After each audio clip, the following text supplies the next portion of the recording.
Hi guys, welcome to Yoga Challenge day 23. So today I went for my weekly yoga class, which my yoga teacher teaches, and it was fantastic. So I'm just going to explain a little bit of the things that we did in our session and how that may relate to you, and also obviously share how I've learned from it. So I'm just going to be referring to a book that I've got here to do with chakras. So I started attending this weekly class at the beginning of July, and I actually joined at a really good time because the first session that my instructor did was working on the root chakra, okay, which is the chakra kind of at the base of our spine, okay. So that was last week, and I explained to you about how, you know, my instructor was encouraging me to be steady and grounded and things like that. So today she actually moved onto the second chakra, which is the sacral chakra. So sacral chakra, the colour associated with it is orange, the element associated with it is water. And it's very much to do with kind of our reproductive and pelvic area. So the second chakra is the centre of unfiltered primordial emotions, so very much to do with your feelings, sexual energies and creativity. It is assigned to the element of water, the source of all biological life, and corresponds to the emotional sphere on the astrological plane. So it's very much to do with life and feelings and emotions and things like that. And this is a very important chakra. All the chakras are important, but as you know, our kind of kundalini energy is sourced from the root of our spine. This is definitely an area where there are often challenges unblocking this chakra. So just to reference, this book was written by Sharon Baginski. So I'm just going to read what else she's written. It's, you know, really, really interesting stuff. So she says that about the water fertilizes and continuously produces new life. Through the sacral chakra, we participate in the fertilizing and receiving of energies which permeate the whole of nature. We see ourselves as part of the everlasting process of creation, which expresses itself in us as feelings and creativity, like I just said. The sacral chakra is often considered to be the real seat of Shakti, the female aspect of God in the form of creative energy. Its sphere of influence includes the male reproductive organs, which carry within them the impulse to create new life, and in women the areas in which they receive creative impulses and generate new life. So very much to do with yin and yang, yin and yang. The water element also cleanses and purifies. It dissolves and washes away blockages that hinder its vital flow. So if your second chakra is flowing freely and unblocked, then it says the harmonious functioning of an open sacral chakra displays itself in the natural flow of life and feelings. You open yourself towards other, especially people of the opposite sex, and behave naturally. Sexual union with beloved partner presents you with an opportunity to participate in the dance of creation performed by the male and female energies, thus helping you to experience an all-embracing sense of union with nature and gradually grow towards your inner wholeness. So it's quite a sensitive chakra, and many things can affect it. When the sacral chakra is functioning harmoniously, you feel the flow of creative life energy streaming through your body, soul and mind. By means of this stream, you participate in the deep joy of creation, and life continually fills you with awe and enthusiasm. Okay? Right, if your chakra is functioning disharmoniously, a malfunctioning of the sacral chakra often originates during puberty. So obviously, you know, a lot of blockages that we have tend to stem from earlier childhood or adolescent experiences, which then affect us as adults. So this is relating to that. This is acknowledging that. The awakening sexual energies cause a state of uncertainty, and parents and educators are rarely capable of teaching young people how to handle these energies. Frequently, there has been a lack of tenderness and bodily contact stemming from early infancy. This may lead to negation and rejection of sexuality. As a consequence, the uninhibited expression of the creative potential of sexuality is lost, and its energies can only be manifested in an inappropriate way, often through excessive sexual fantasies or suppressed desires which tend to erupt from time to time. Some people end up using sex like a drug, it says, and here the creative potential of sexuality is not recognised, nor is it misdirected. So there's another book that I've read. I haven't got it with me. So it's when you look at Patanjali, or Patanjali, depending on how you pronounce his name, who was one of the key gurus who reintroduced yoga into sort of the Hindu and Indian culture. He mentions, in fact, hold on, let me just see if I can get the book. He mentions that his book is called How to Know God. And in this book, in one part, I don't know if I'll be able to find it, but he says that even sexual energy is energy that can be used towards meditation and enlightenment. So when we start looking about, self-healing, there are lots of... can you believe it? I've actually opened up on the page with the quote. It's meant to be. This is incredible. I literally just opened the page and the quote is highlighted in front of me. That's freaky, right? So he's so Patanjali, How to Know God, he basically yoga is an attitude to life. It's a way of living. It's not all about just practicing sequences every day. It's how you live your life. And in this, he basically introduces the concept of Ashtanga yoga, so 8-limbed yoga. Yoga is a very historic tradition going back to Vedic times when the Vedas was written, which is going back to like the way before Christ. I mean, we're talking probably 8th to 10th century, and that's when it was recorded. So the teachings actually go way back, and even then they talked about this concept of yoga, okay, and about how to look after yourself and how to live your life diligently. But in terms of modern day scriptures, Patanjali is the person who reintroduced the concept of yoga and Ashtanga yoga. So within his book, he actually has this section where he's talking about energy, about connecting the mind, the body, the soul, about how the energy can be, you learn to control the energy within you. You learn to not manipulate it, but by controlling it, it is a certain degree of manipulation.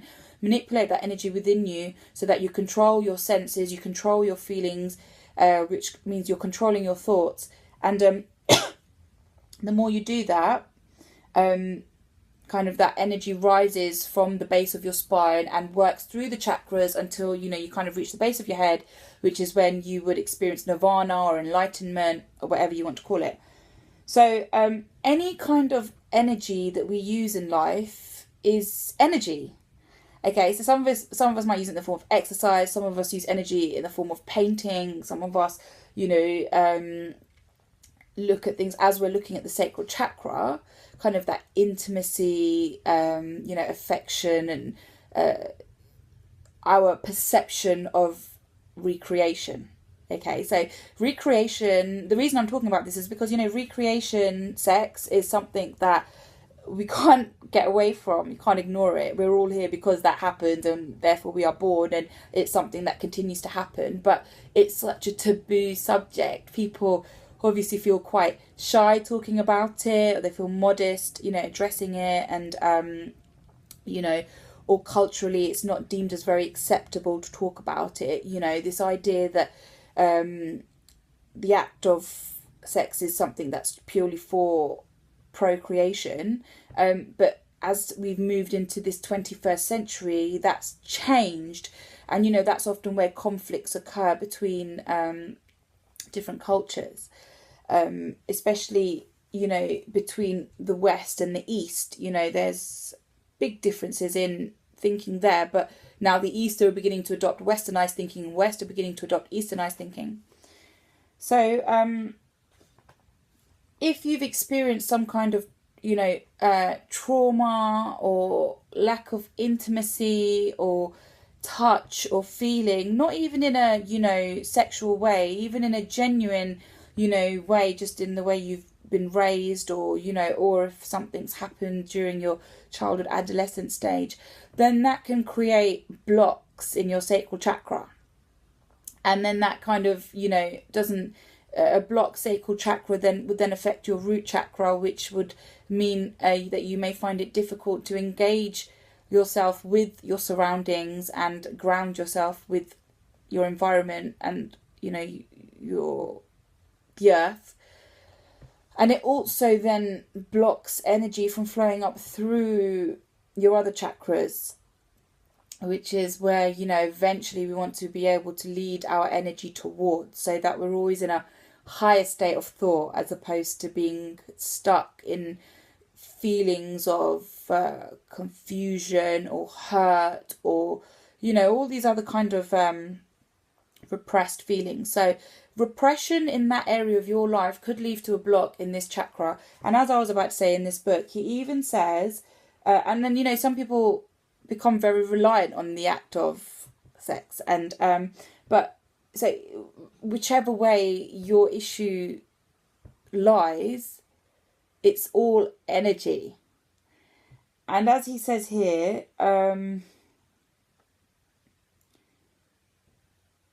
so this force, our energy, expresses itself in different ways at different levels of consciousness. It may impel a person to paint a picture, run a race, have sexual intercourse, or say his prayers. But it's always the same force, so the same energy that I was just talking about, no matter where it takes you. Just as in a department store, the same elevator takes you to the women's hats, the sports department, the furniture, etc., etc.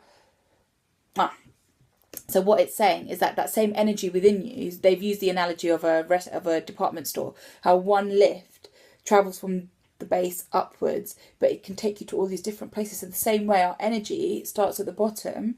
Where it gets stuck or where the energy goes is up to us, okay?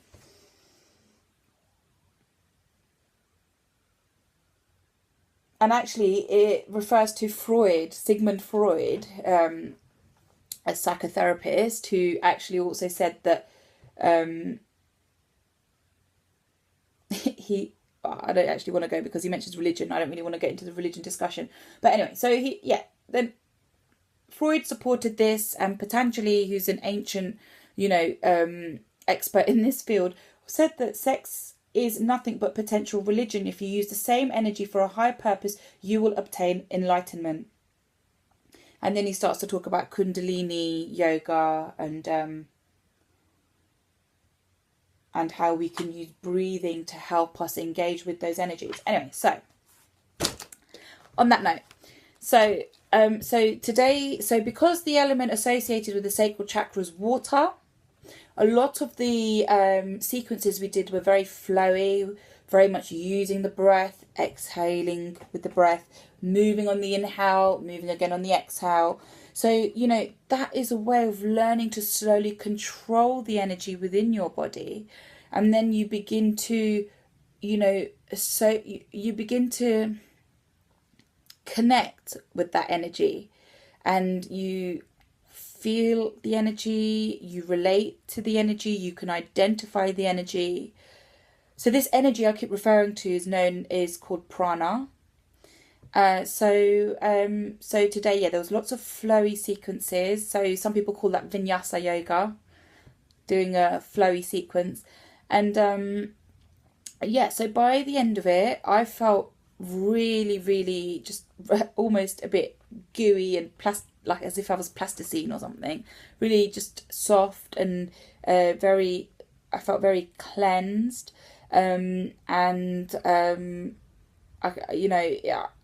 Because especially if you're a woman and it's a certain time of the month for you, then also engaging with your sacral chakra is a really good practice to do, because you're just, you know, harnessing the beauty of having a menstrual cycle and honouring what it stands for. So yeah, kind of went through all of that today, ended up feeling really just full of love. And last week we worked on the root chakra, this week the sacral chakra, and I can really feel my awareness beginning to develop onto an even further stage that it has been until now. And my instructor's fantastic. Every week she brings in an exercise or a sequence or a posture that's a little bit different, and everything she does with the mantras, with the breathing, with the postures, she'll always relate it back to the objective of the session, which in this case was the sacral chakra. So just relating back to what I was saying yesterday about, always giving love to people, male or female, because, I'm speaking about all of this from a female perspective, but the book Patanjali obviously was a male. This book is a woman, it's a female perspective. But, that part of our body is applicable to all people, male or female, and all men and women go through their own experiences and may have a normal functioning or a disharmonious functioning or an extremely harmonious functioning, so very open or very closed or blocked, sort of flow happening in that region.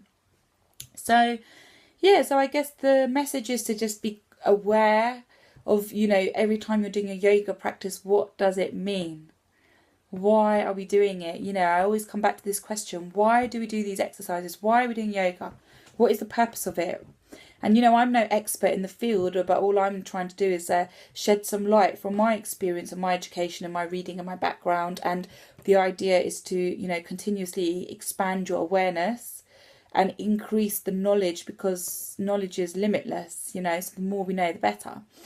So, I don't really think I have much more to say on the subject today, but yeah, for me it was a fantastic session, and parts of that I can begin to incorporate when I film myself and you're following my sequences that I do. But just unpeel the layers, guys. Everyone's made up of so many layers. And I found by the end of the session, I had all these thoughts streaming through my head. My mind had been completely quiet because I was focused on my breathing. The breathing is what helped me remain focused on what I was doing during my session, which is what made it all the more productive for me. And at the end of the session, when we finished and we were told to just, take that moment and relax, suddenly, all these things started flowing into my mind, things that have been bothering me or things that have been happened or things that I've got to do, just worries. And, and then some things are like really current that came into my mind, and some things are, remembering people who aren't even here anymore, who passed away 16 and a half years ago. And, but allow it all to flow out. This is the process of self-healing. Let it all out. When feelings come to the surface or they arise in your consciousness, let them go. Breathe through it. Just don't overthink it. Don't hold it back. Take a deep breath in. Just let it go. Let it go. Let it go. Life's too short to hold on to things. So just when you do your yoga practice, think about the feelings you feel. Think about how you feel after. Think about, especially when you're looking at the sacral energy, because that is all to do with feelings. So, whereas when you're looking at the root energy, you're thinking about being grounded, sturdy, strong. Sacral is a bit more flowy and emotional. I think that's all I'm going to say, guys, for today. But it's been a good day. Got lots of love for you all. Remember to post me any messages, comments. Great to hear from you guys. And I just hope, all these talks and thoughts of philosophy are helping you, expanding your thoughts and just a way to improve your life, because all of us can do with a bit of a improvement. All right, guys, that's it for today. Mwah!